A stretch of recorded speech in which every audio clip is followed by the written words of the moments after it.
Notre deuxième conférencier du matin, Éric Brangier. Je vais vous dire quelques mots sur Éric pendant qu'on l'accommode avec tout l'équipement. Éric est docteur en psychologie de l'Université de Metz. Il est maintenant professeur à l'Université de Lorraine, comme je vous ai dit tout à l'heure. A exercé comme psychologue ergonome dans une grande entreprise d'informatique, a participé à la réalisation de plusieurs projets informatiques dans le domaine bancaire et des assurances. Ses activités d'enseignement portent sur l'utilisabilité, l'ergonomie des produits et des systèmes, la psychologie sociale des organisations, la communication humain-machine et l'ergonomie prospective. Il y a tellement de choses que je pourrais vous dire, là, je saute des éléments. Il agit comme expert pour plusieurs organismes internationaux et participe à plusieurs contrats de recherche pour des organismes privés, des entreprises privées et des organismes publics. Des noms que vous connaissez, là, SAP, Air Liquide, Renault, etc. Avec quoi je pourrais finir? On va aller voir de l'autre côté. Attends, il me reste quelque chose. Ah! Il est l'auteur de plus de 300 travaux, publications et communications, donc un chercheur prolifique. Merci, Éric, d'être avec nous ce matin. Merci.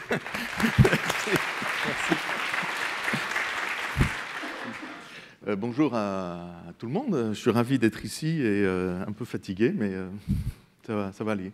Alors, je vais vous présenter des travaux qui portent... En fait, j'ai toujours travaillé sur la relation entre l'homme et la technologie, soit du point de vue de l'accessibilité, soit du point de vue de l'utilisabilité, des émotions, plus récemment de la persuasion technologique.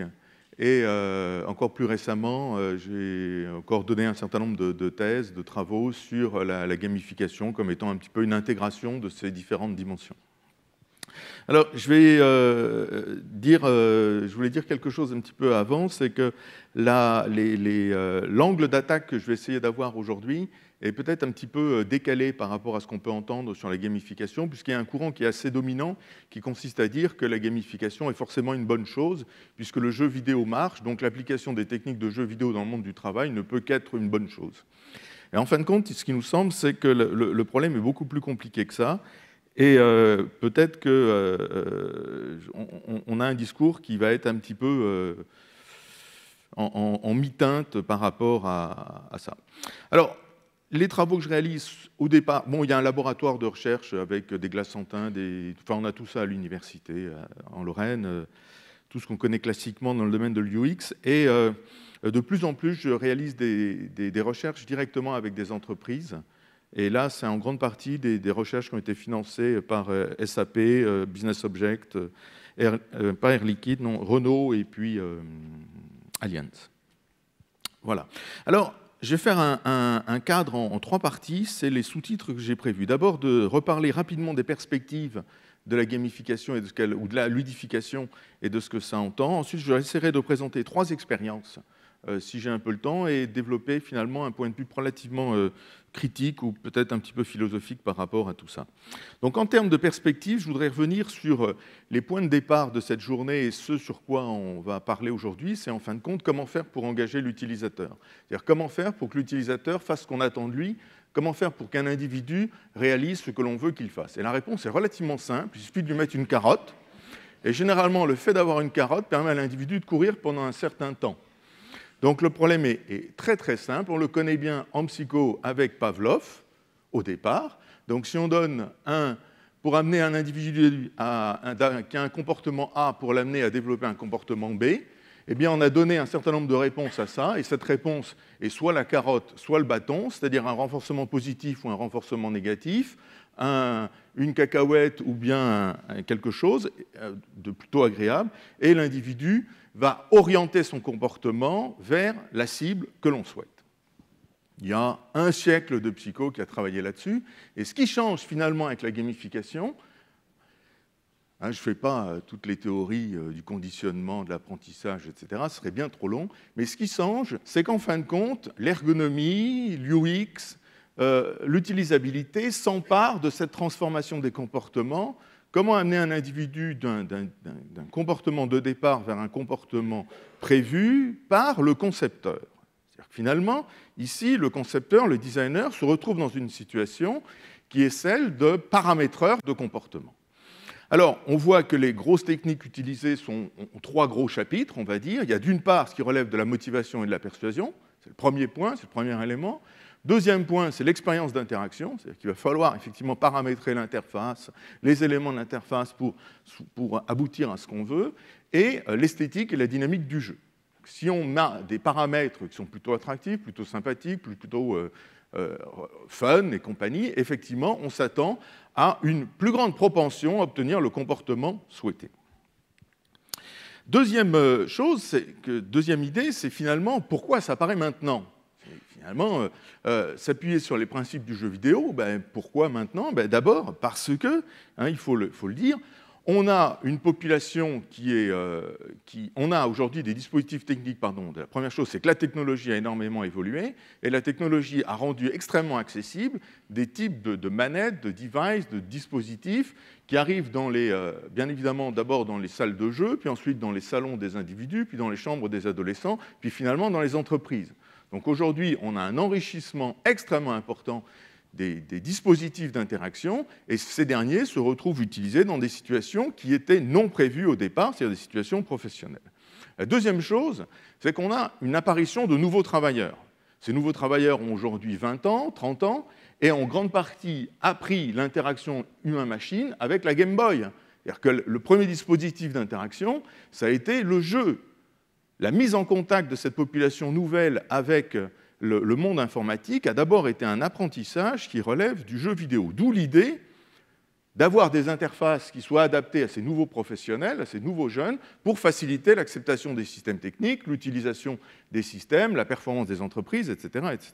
Et la troisième chose qui est extrêmement importante, c'est qu'effectivement, il y a des demandes d'économie numérique aujourd'hui qui sont gigantesques dans le monde entier. On voit bien qu'on a une transformation mondiale, une numérisation mondiale de l'économie qui est en train de s'opérer, des entreprises de la même façon. Donc on a ces 3 points qui militent grandement en faveur d'une stratégie de gamification ou de ludification des interfaces dans les environnements techniques. La chose suivante, c'est qu'elle est relativement simple, l'idée de la gamification. Je vais la donner en trois schémas. Bon, vous connaissez ces jeux vidéo, j'imagine qu'il y en a un certain nombre d'entre vous qui les connaissent en tous les cas. La première chose, c'est qu'il existe des indicateurs. On a des indicateurs dans les entreprises comme on a des indicateurs dans les jeux vidéo. Ici, on va avoir des indicateurs de vie, des indicateurs de points, des badges, un certain nombre de choses comme cela. Et le jeu va consister on peut jouer à transformer ces indicateurs, c'est-à-dire à les optimiser. Et la gamification est en grande partie vue comme ça dans les entreprises, c'est-à-dire qu'on a un certain nombre de paramètres, des paramètres commerciaux, des paramètres de vente, des paramètres comptables, des paramètres de marketing, des paramètres de production, des paramètres de rebut industriel, des paramètres de taux de satisfaction de client. Et le jeu va consister à optimiser ces paramètres, et le travail devient donc un travail d'optimisation ludifié de paramètres qui relèvent du monde du travail. Alors, la gamification, vous en trouverez plusieurs définitions. Je pense que la plus intéressante, effectivement, la première qui a été donnée par Deterding, c'est l'utilisation de jeux, de techniques de jeu dans un contexte de non-jeu, mais la meilleure est bien évidemment celle qu'on propose, qui est à peu près la même chose, mais dit un peu plus savamment. Et je vous invite à la lire, elle est dans un article, mais ça reste la même idée. L'autre point que je voudrais dire, c'est comment se présentent ces interfaces ludifiées. Quand on se retrouve dans des situations de travail, qu'est-ce que sont ces interfaces-là? Comment se présentent-elles? Qu'est-ce qu'elles ont comme caractéristiques? Alors, je vous en ai fait juste une planche, mais on pourrait en faire beaucoup plus de planches. Si on les regarde de près, finalement, elles sont assez sympathiques, assez agréables. Effectivement, on est assez loin d'un Lotus 1, 2, 3 ou d'un multiplan des années 80. On est quelque chose qui est d'une informatique plutôt conviviale, plutôt agréable, plutôt colorée, plutôt ceci, plutôt cela. On n'imagine pas trop qu'il y ait des fusées pour décrire des systèmes d'apprentissage. On voit bien qu'il y a un intérêt quand même à motiver, engager, persuader l'utilisateur de faire ses tâches. Quand on regarde ces interfaces de près, elles ont une dizaine de caractéristiques tout à fait particulières. La première caractéristique, c'est qu'elles ont des objectifs. Qu'est-ce que c'est qu'un objectif? Ici, c'est que le but va être fixé par l'utilisateur, ou du moins on va lui fixer le but qu'il doit atteindre, son objectif. Deuxième chose, c'est qu'il va avoir des points. Des points, 1 point, 2 points, 10 points, des niveaux à atteindre, comme dans le jeu vidéo. Il va avoir des classements. On va pouvoir le positionner les uns par rapport aux autres.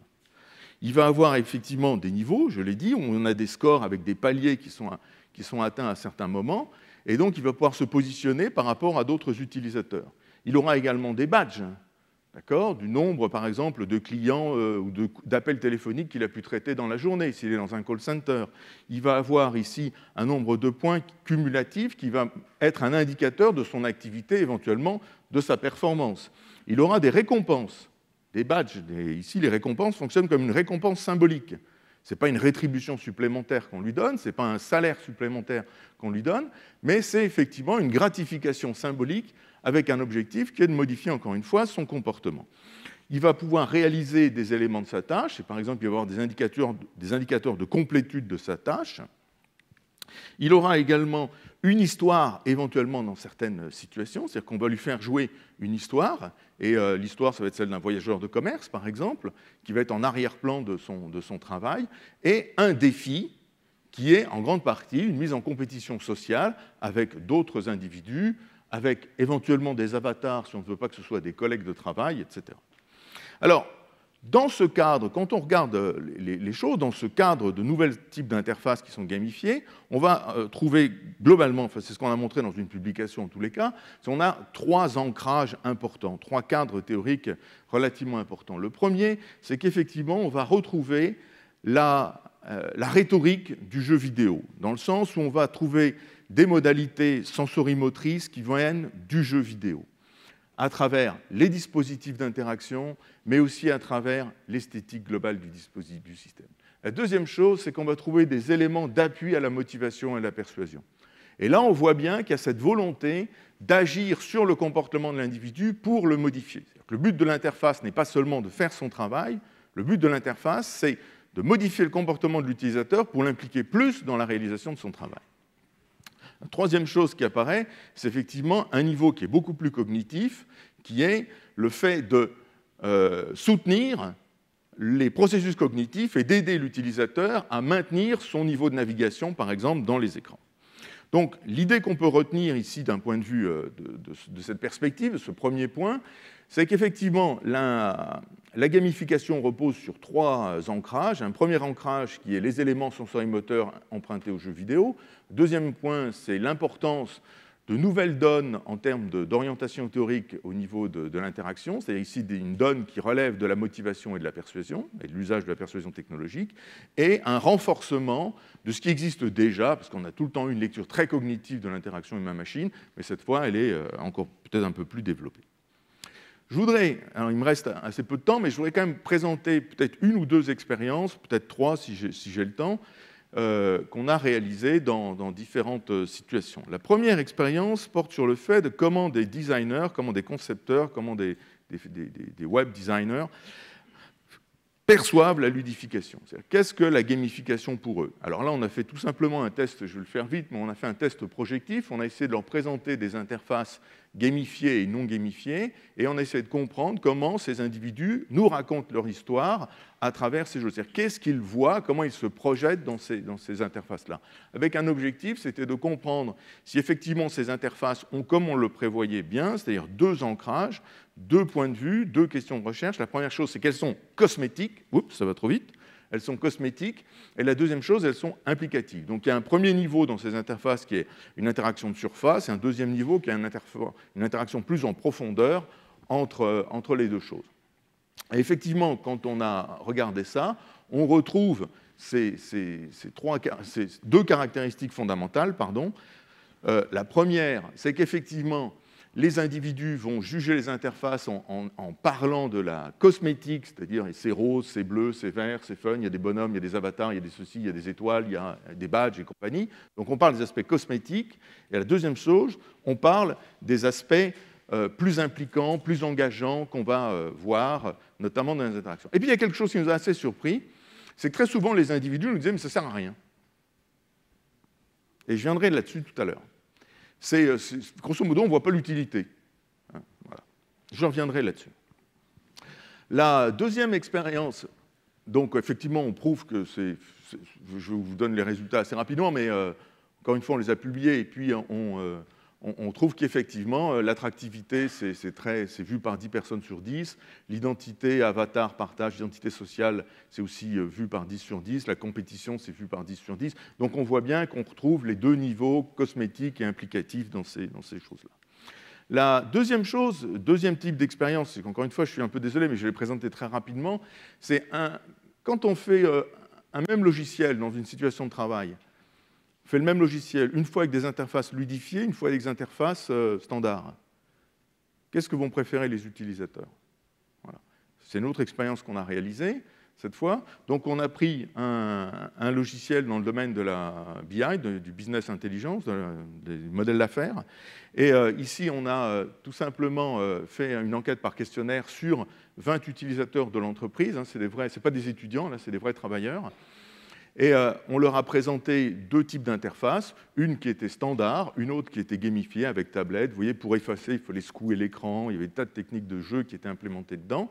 Et on s'est posé la question de savoir qu'est-ce que les individus préféraient. Donc c'était encore une fois contrebalancé, enfin, il y avait des mesures qui étaient à peu près contrôlées par rapport à ça. Et ce qu'on montre, c'est qu'effectivement, première chose, il y a bien un impact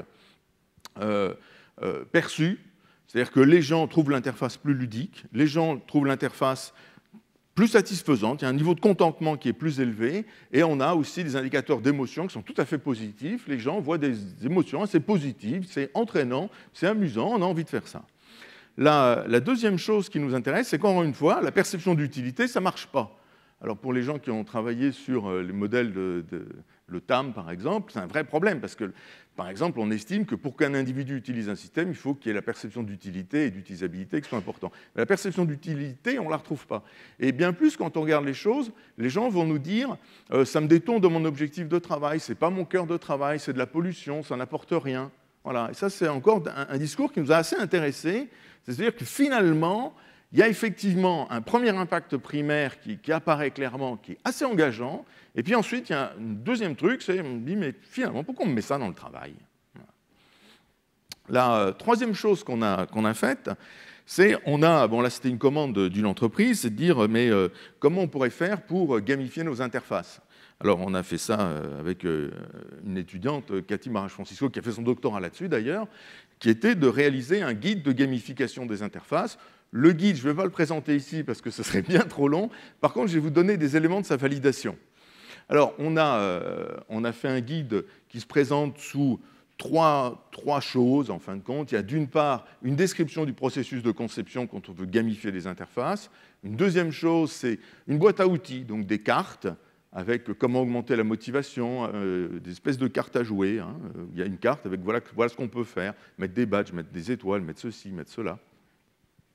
Et puis, des exemples, pour que les concepteurs aient des idées de ce qu'il faut faire et de ce qu'il ne faut pas faire. Donc, on a fait ça.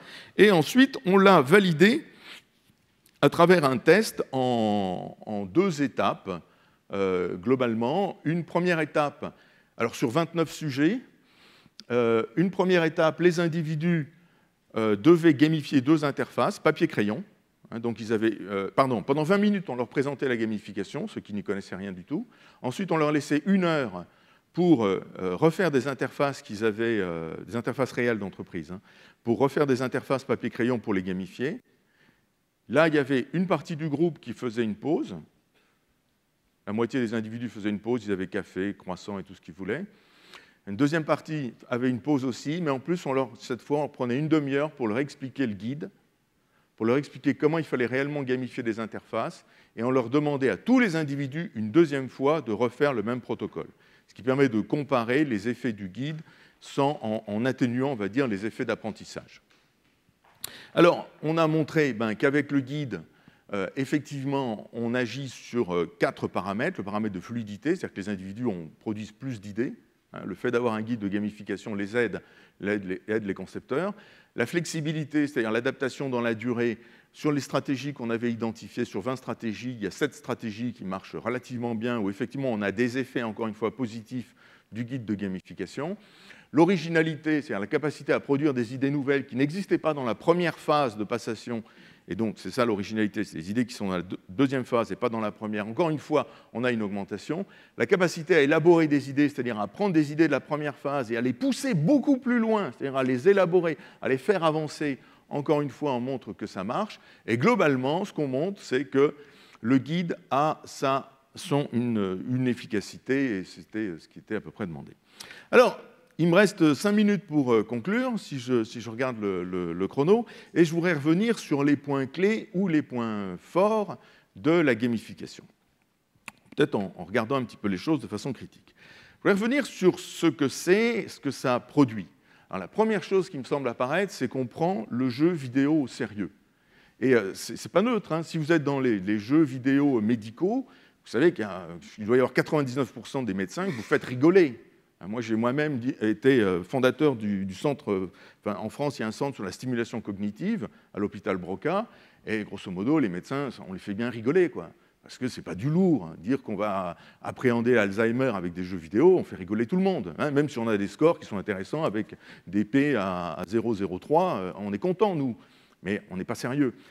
Alors, on n'est pas sérieux pour eux, en tous les cas. Donc la première chose qui est quand même assez intéressante derrière ça, c'est qu'effectivement, on a une conception sérieuse de choses que j'appellerais inférieures, méprisées et laissées de côté. La gamification, ça a quand même des effets qui sont des effets positifs pour les individus, et on le voit. La deuxième chose qui me semble apparaître, c'est qu'on propose de créer un lien entre l'utilisateur et le système qui est impliquant, motivant, engageant, etc. La troisième chose, c'est que la gamification est vue quand même comme un pivot aujourd'hui pour beaucoup d'entreprises, et notamment, je ne sais pas si vous aviez lu l'étude de Gartner qui disait qu'en 2015 ou 2016 ou 2017, je ne sais plus, il y aurait un logiciel sur 2 qui serait gamifié dans le monde du travail. Je crois que la prévision n'est pas tout à fait exacte, enfin, il faudrait la mesurer de près, mais en tous les cas, la gamification est vue comme un facteur d'acceptation. C'est-à-dire, si c'est proche d'une ambiance jeu vidéo, les gens dans le monde du travail vont l'apprécier. La quatrième chose, c'est qu'elle plaide pour un modèle professionnel de l'interaction réussie. C'est-à-dire, qu'est-ce que c'est que travailler? C'est finalement, en grande partie, en tout cas, on essaye d'y croire, hein, même si ce n'est pas tout le temps vrai, on essaye d'y croire, c'est comme si c'était dans un jeu vidéo, on peut être motivé par le travail et motivé durablement. Vous y croyez sérieusement? La dernière chose, c'est qu'elle elle est vue comme une condition à l'usage des technologies professionnelles. En fin de compte, vous avez vu dans les résultats, il y a des résultats qui marchent bien. Et puis il y a des résultats qui marchent moins bien, où les gens vous disent bah, c'est inutile. C'est bien, mais je ne vois pas à quoi ça sert. Ou oui, c'est sympa, mais je m'en fous, ce n'est pas mon travail. Hein. Et effectivement, on a cette bipolarisation qui apparaît. Et ce qui me semble assez intéressant, c'est qu'on a 4 choses qui sont derrière la gamification.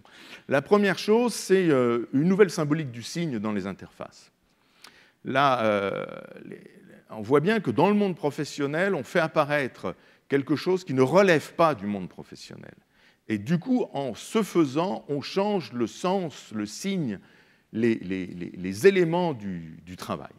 La deuxième chose, c'est qu'on a l'idée d'une pulsion immédiate qui va être satisfaite.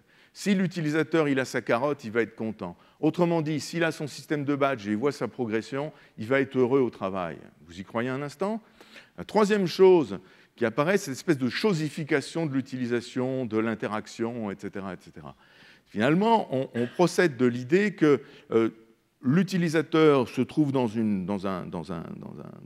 un tube où le concepteur peut tirer les ficelles, un peu comme une marionnette, et d'une certaine manière, on pense l'utilisateur comme étant conforme au modèle qu'on a fait de lui.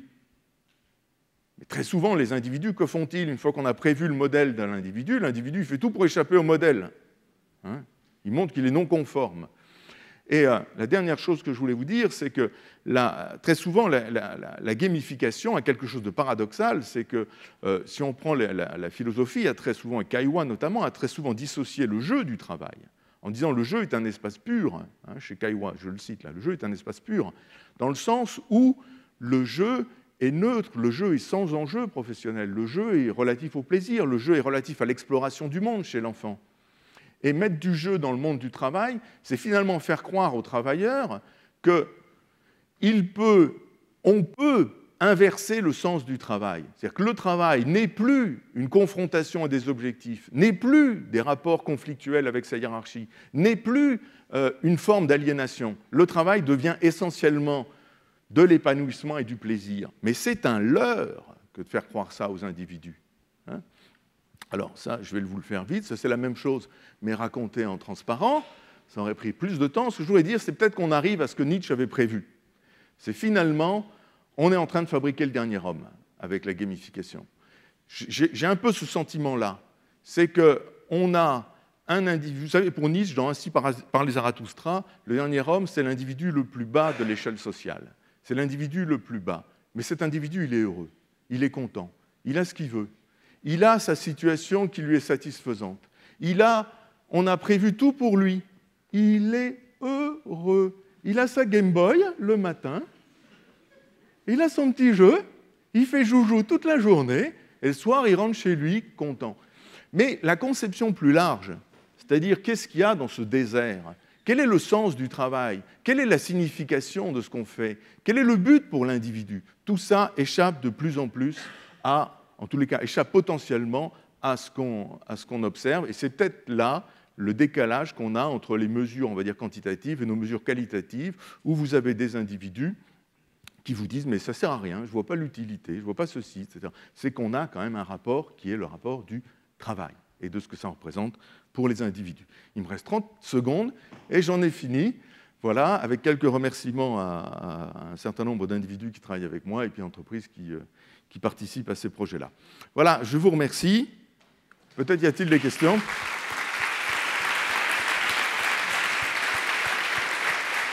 Merci beaucoup. Excellente présentation. On a 2 micros ici. Je pense qu'une question à la gauche. Parfait. Écoutez, j'aurais une question plus spécifiquement en lien avec quand on fait des tests avec une interface gamifiée et les interfaces classiques du monde du travail. Est-ce que ces gens-là, au niveau pour isoler les variables, est-ce que ces gens-là, exemple, j'ai une interface dans le monde, je sais pas, de la robotique, etc. Et là, on leur montre une interface gamifiée. Est-ce qu'ils ont tendance à préférer l'interface qui n'est pas gamifiée parce qu'ils sont habitués à ça? Non. Je veux dire, est-ce qu'on l'a testé avec des gens qui n'ont aucune expérience antérieure à ça? Ou? Alors, vous allez voir, il y a, dans l'étude là, je ne l'ai pas dit, mais c'est dans les transparents. Toc. Voilà. Vous avez, sur 20 sujets, il y en a 16 qui préfèrent l'interface ludifiée, un qui est indécis, et donc 3 qui n'émettent pas d'opinion. Pardon, pas au niveau de l'interface, je me suis trompé. Au niveau de l'outil, pas le côté visuel, mais le côté pratique. Je ne sais pas si je m'exprime très bien. Au niveau pratique, pas le côté visuel. Oui. Exemple, ils vont dire, OK, c'est bien beau, mais je ne vois pas à quoi ça sert, ce que Oui. vous disiez. Ils préfèrent quand même? Ils préfèrent. Je crois que je ne comprends pas la question. Je suis Pardon. désolé. Ça va être le décalage horaire. Non, peut-être moi aussi, en fait, on est deux. Mais en ce moment, quand on présente cette interface, une version ludifiée, une version non ludifiée, au niveau de la fonctionnalité, en ce moment... C'est les mêmes fonctions. Mais Exactement. l'utilisateur préfère quoi? Ben, là, ils préfèrent ce qui est ludifié. OK, parfait. Mais on a vraiment ce discours. Vous voyez, on a 16. Et à chaque fois, vous savez, les individus, l'expérience, c'était propre. Hein, c'est-à-dire qu'il n'y a pas, on leur présente la première interface, elle est ludifiée, la deuxième, elle est non ludifiée. C'était vraiment tirage au sort. Hein. Okay. Donc, des individus voyaient d'abord la ludifiée, d'autres voyaient la non ludifiée, et tout était croisé, hein, pour pas qu'il y ait des effets de récence. Okay. Donc, quand les gens disaient « c'est beau, mais ça ne sert à rien », ouais, c'est ça. C'est beau, j'aime bien, okay. C'est beau, c'est plus amusant. Effectivement, si je dois prendre mes histogrammes et puis les sélectionner, puis faire effacer, bon, je peux le faire. Mais si je fais clac, clac, clac, c'est sympa. Mais ça reste minoritaire la plupart. Ça reste minoritaire. Pardon. Les gens, donc il y a la même fonction, hein, effacer par exemple, ajouter, faire un histogramme, récupérer les données, etc. Mais les gens vont préférer la ludification. Donc c'est pas mal quand même. 3 non, 16 oui, 1 indécis. Mais encore une fois, quand on regarde les discours, pour eux, ça s'en foutent. Parce que leur travail, il y a quand même une perception du travail qui est derrière. Le travail, c'est des contraintes, quoi. C'est aussi ça, le travail. Ce n'est pas que du plaisir. Bonjour et merci. Écoutez, j'ai vraiment écouté tout ça avec attention. On travaille nous-mêmes sur une application pour recueillir les avis, les émotions des clients, des employés, etc. Et j'avais une question à vous poser par rapport à ça, par rapport à l'acceptation et l'appropriation d'une expérience comme ça ludifiée, en formation ou quoi que ce soit. On s'est rendu compte, et je voudrais savoir si vous avez travaillé là-dessus ou constaté la même chose, que l'acceptation, l'appropriation se fait aussi en fonction de la culture et des valeurs de l'entreprise. Si vous êtes, comme vous le disiez au début, dans une entreprise qui a l'habitude de manier le bâton, Quand vous amenez du jeu vidéo ou des jeux de gaming experience, si vous voulez, ça ressemble à quelque chose qui n'est pas dans le cadre des valeurs et de la culture de l'entreprise. Il doit y avoir peut-être une corrélation. Il faut être habitué à être soumis à la carotte, si vous voulez, pour accepter plus facilement des expériences un peu ludiques. Je voudrais avoir votre avis un petit peu là-dessus. Alors, c'est une variable majeure, la culture. C'est clair que la culture, le type de management, la manière dont on implémente la technologie nouvelle, c'est-à-dire le contexte d'utilisation ou le contexte d'usage qu'on met en place, est aussi important que ce qu'il y a sur l'interface. C'est-à-dire qu'interagir avec un système technique, ce n'est pas seulement une interaction entre un homme et une machine, mais c'est une interaction entre le monde de l'information et le monde de l'organisation, où l'individu y trouve sa place. Donc, comprendre comment fonctionne l'organisation est un point clé aussi. Il faut que l'interface soit compatible, enfin les valeurs dans l'interface soient compatibles avec les valeurs de l'organisation. Ça, c'est un point qui est aussi important. Oui, vous avez raison de le souligner. Je ne sais pas s'il y a d'autres questions, s'il y a une pause ou si on... Merci beaucoup. Mais Merci. Excellente présentation.